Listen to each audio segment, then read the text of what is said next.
Israel और फ़लस्तीन के दरमियान मौजूदा कशीदगी में आलमी बिरादरी की जानिब से रोकने के लिए सिफारती कोशिशें जारी है।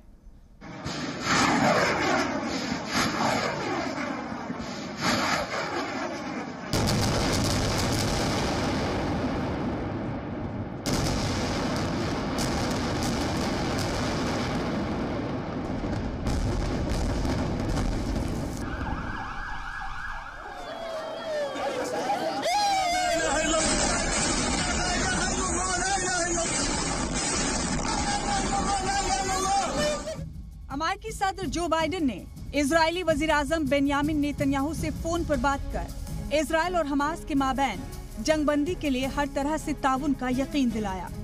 गुज़िश्ता एक हफ्ते के दौरान बाइडेन और नेतन्याहू के दरमियान ये तीसरी टेलीफोनिक बातचीत थी।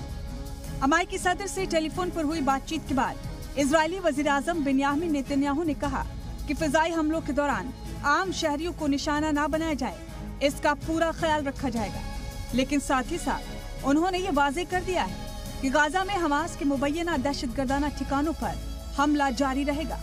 फौजी कार्रवाई की तारीफ करते हुए इजरायली वजीर आजम ने कहा कि IDF सही अहदाफ पर हमला कर रहे हैं।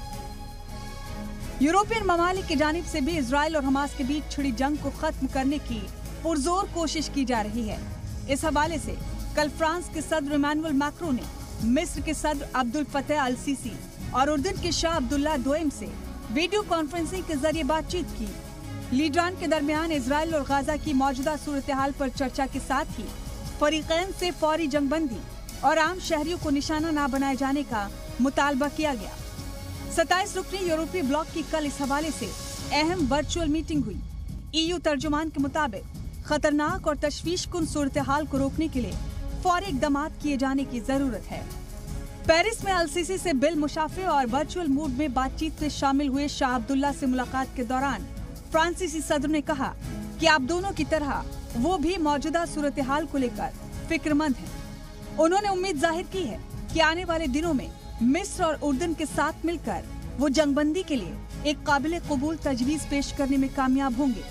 उन्होंने कहा कि आइंदा 1-2 दिनों में वो इजरायली वजीर आजम से भी बात करेंगे और उस इमारत पर हुए फिजाई हमले के बारे में बात करेंगे जिसमें बैनुल अक़वामी न्यूज एजेंसियों के दफातर। गुज़िश्ता रात भी इजरायली फिजाइया की जानिब से गाजा शहर में कई इमारतों को निशाना बनाया गया। इजरायली हमलों में गाजा में कम से कम 450 इमारतें जमींदोज हो चुकी हैं। इनमें 6 अस्पताल और 9 प्राइमरी हेल्थ सेंटर भी शामिल हैं।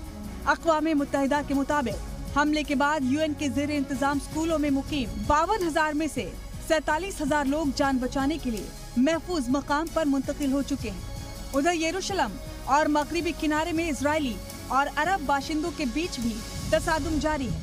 मगरिबी किनारे में तसादुम में अब तक 97 फिलिस्तीनी जख्मी हो चुके हैं। गैर सरकारी तंजीमों के मुताबिक गुज़िश्ता 13 अप्रैल से अब तक 1700 से ज्यादा फिलिस्तीनियों को हिरासत में लिया जा चुका है। व्हाइट हाउस प्रेस सेक्रेटरी जेन साकी ने कहा कि अमेरिका की पूरी तवज्जो इजराइल और हमास के दरमियान जारी जंग को फौरी तौर पर रोकने पर मरकूज है।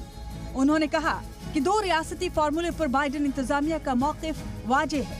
उन्होंने मजीद कहा कि 2 रियासती फार्मूले को हकीकत का जामा पहनाने के लिए जरूरी है कि फरीकैन के माबैन बातचीत की फिजा को साजगार बनाया जाए ताकि इस सिलसिले में पेशरफ्त हो सके।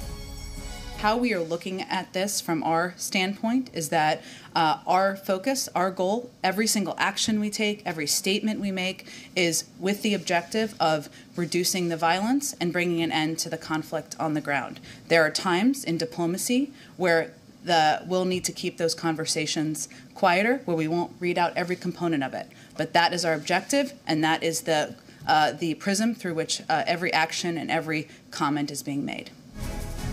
वाज़ेह रहे कि कल अक़वाम मुत्तहिदा इस मामले पर चर्चा करने वाला है। फरीना खान, ज़ी मीडिया।